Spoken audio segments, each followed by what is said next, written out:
বাইরে ঝিরঝির বৃষ্টি।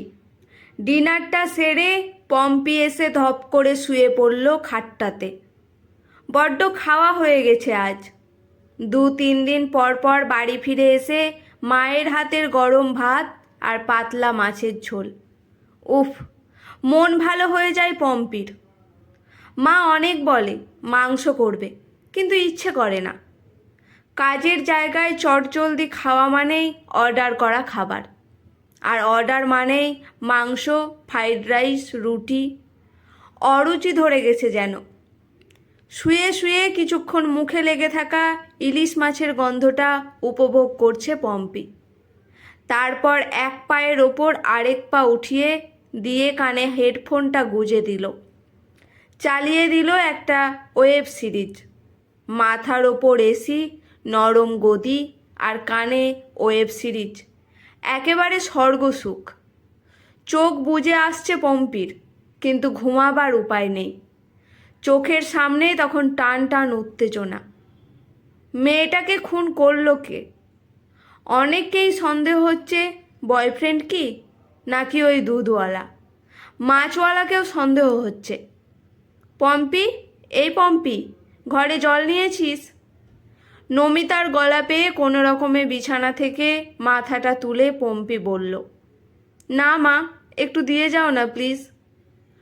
অন্যায় আবদার জানে সেটা পম্পি, কিন্তু দিনের শেষে বাড়ি ফিরে এইটুকু আত্মসুখ বড্ড প্রিয় ওর। মেয়ের উত্তরের অপেক্ষা না করেই পা খুঁড়িয়ে খুঁড়িয়ে দোতলার ঘরটায় ঢুকলো এসে নমিতা। একতলা বাড়ির দোতলাটা মেয়েই করিয়েছে। কিছু টাকা অবশ্য মেয়ের বাবা মানে সজল দিয়েছে, কিন্তু মেয়ের উদ্যোগেই বেশি। সেখান থেকে নতুন রঙের গন্ধও যায়নি এখনো। যাবে কি করে? ঘরটা যে পড়েই থাকে। নমিতা বা সজল বাতের ব্যথার দোহাই দিয়ে কেউই তেমন ওপরে ওঠে না। নমিতা এসে এক বোতল জল রাখলো মেয়ের মাথার সামনের টেবিলটায়।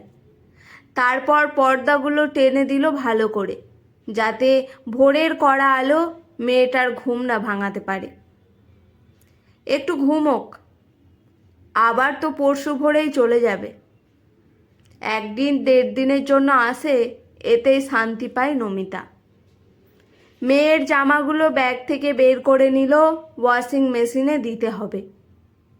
ভেজা গামছাটা বাইরের ব্যালকনিতে মেলে দিল। আগে এসব নিয়ে খিটখিট করতো নমিতা, কিন্তু আজকাল আর করে না। মেয়ে বাড়ি না থাকলে বোঝে ওর থাকার গুরুত্বটা। টুকটাক সব কাজ গুছিয়ে বেরোতে যাবে নমিতা। মেয়ে ততক্ষণে নাক ডাকতে শুরু করেছে। নমিতা গিয়ে কান থেকে হেডফোন খুলে মোবাইলটা বুক থেকে সরিয়ে দিল। এক দৃষ্টিতে মেয়েকে দেখছে ও। সেই ছোট্ট মেয়েটার আজ কত দায়িত্ব। মেয়ের কপালে চুমু এঁকে দিল নমিতা। ভাবনাটা আসতেই চোখ বন্ধ করে ফেলল। কি গো, ঘুমিয়ে পড়লে? দাও দাও, দুটো ভাত দাও, খেয়ে যাই, সকাল সকাল ওঠা আছে। আর ইলিশ মাছ তুলে রাখো, আমায় আলু সেদ্ধ আর ঘি দাও। এক নাগাড়ে বলে যাচ্ছে সজল। নমিতা বেশ বুঝতে পারছে কথাগুলো বলতে গিয়ে গলাটা ধরে এসেছে ওর। আজ রাতে মেয়ের পছন্দের বেগুন দিয়ে পাতলা ইলিশ মাছের ঝোল করেছিল নমিতা। 3 দিন পর আসতো মেয়েটা। কালকে রাতেই বলেছিল, মা, বেগুন ইলিশ খাবো। সেই মতো আয়োজন করেছিল নমিতা আর সজল। আজকাল বাতের ব্যথাটা বড্ড বেড়েছে নমিতার। তাও একা হাতে সব করছে। ভাত, ইলিশ মাছ দিয়ে পুঁই, মাছের তেলের বড়া, বেগুন ইলিশ। অথচ দেখো, মেয়েটাই আসলো না। শেষবেলা জানালো আসবে না। আর তাকাতে পারছি না গো। সজলের কথায় টিভি থেকে চোখ সরালো নমিতা। এতক্ষণ মেয়ের কল্পনায় ভেসেছিল নমিতা। মেয়ে আসলে যে যে সুখগুলো নমিতাকে ঘিরে ধরে, সেই সুখেরই স্বপ্ন দেখছিল নমিতা। সজলের কথায় উঠে গিয়ে ভাত বেড়ে দিল, আর তাতে দিয়ে দিল 1 দলা আলু মাখা। আজকে সব রান্না ফ্রিজে তুলে দিল নমিতা। পম্পি অবশ্য বলেছে কাল সকাল সকাল আসবে। ডাক্তারদের এই দাবি না মেটা পর্যন্ত এই স্বাস্থ্য ভবনের সামনে থেকে তারা নড়বে না।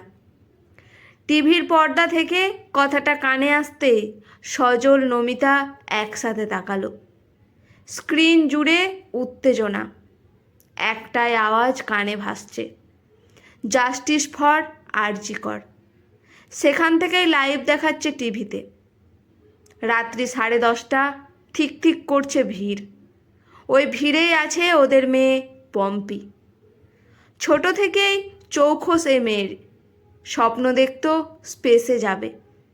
সজল চাইতো মেয়ে ডাক্তার হোক, জোর করেনি কখনো, কিন্তু ভাগ্যের লিখনে ডাক্তারিতে চান্স পেয়েছিল একবারেই।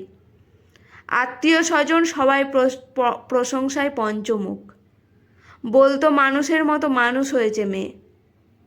কিন্তু নমিতা কখনো খুশি হয়নি। মুখচোরা মেয়েটা ওই বই ছাড়া কিছু বুঝতো না, না কথা বলতো কারোর সাথে, না কোনো বন্ধু।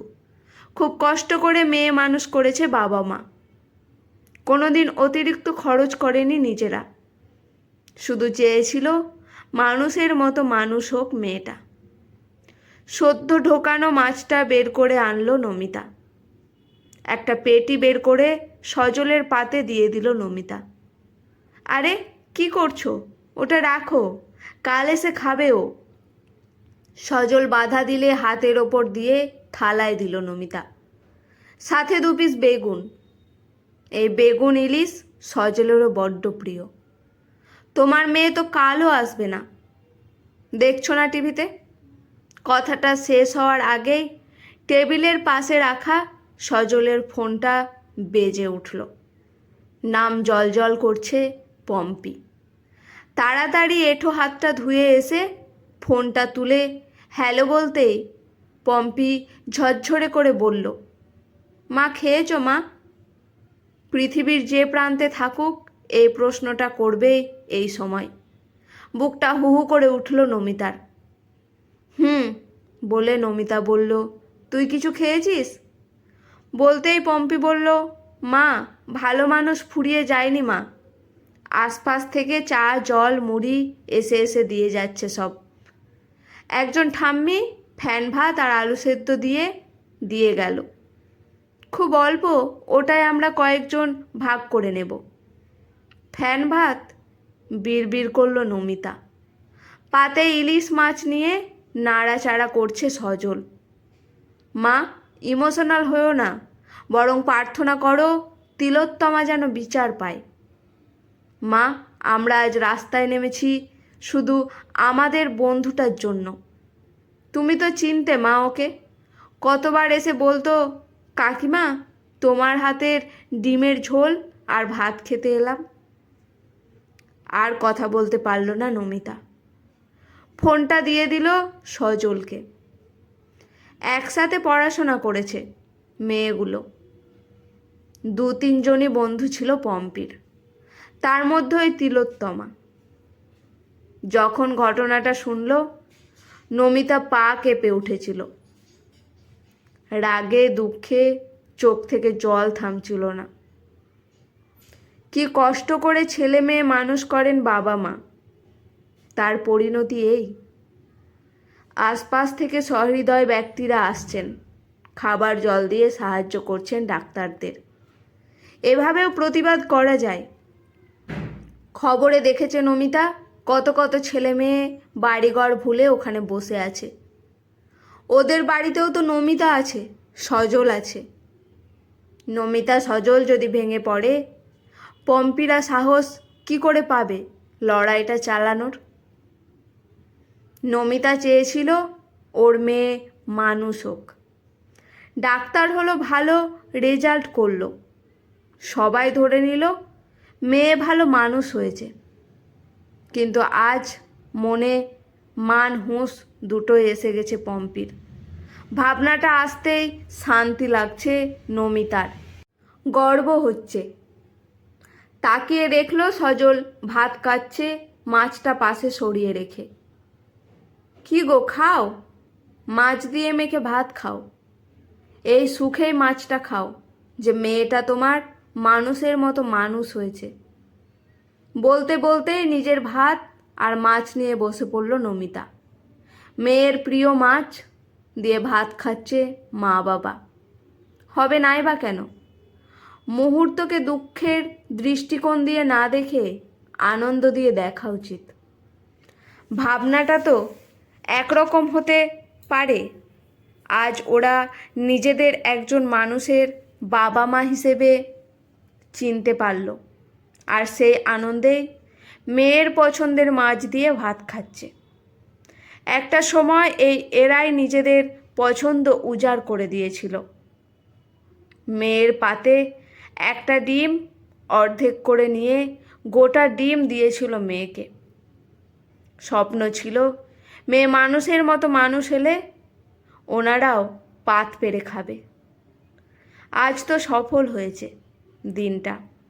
তোমার স্বর, আমার স্বর, জাস্টিস ফর আরজি কর, টিভিতে জোরে জোরে বলছে ছেলে মেয়েগুলো। সজল হাঁ করে তাকিয়ে আছে। কি দেখছো? জিজ্ঞেস করলো নমিতা। সজল বলল, পম্পিকে খুঁজছি। নমিতা হেসে বলল, যাদের দেখছো এরা সবাই পম্পি। পম্পি এখন একটা নাম মাত্র, আসল পরিচয় ও যোদ্ধা। দেখো সবাই কেমন লড়াই করছে। মানুষ হয়ে মানুষের জন্য লড়াই, বন্ধুর জন্য লড়াই, সত্যের জন্য লড়াই। আমি ডাক্তার না, আমার মেয়েকে এরকম একজন মানুষ হিসেবে চেয়েছিলাম। কথাটা বলেই চোখ বন্ধ করে ইলিশ মাছ চিবোচ্ছে নমিতা। সুখে আনন্দে চোখ বন্ধ হয়ে আসে মানুষের। এ সুখ শুধু ইলিশ মাছের তৃপ্তিতে না, এ সুখ একজন যোদ্ধার মা হওয়ার আনন্দে। আজকের গল্পটি এখানেই সমাপ্ত। গল্পটি কেমন লাগলো অবশ্যই কমেন্ট করে জানাবেন। গল্পটি শুনে ভালো লেগে থাকলে চ্যানেলটি সাবস্ক্রাইব করে লাইক করে পাশে থাকবেন। ধন্যবাদ।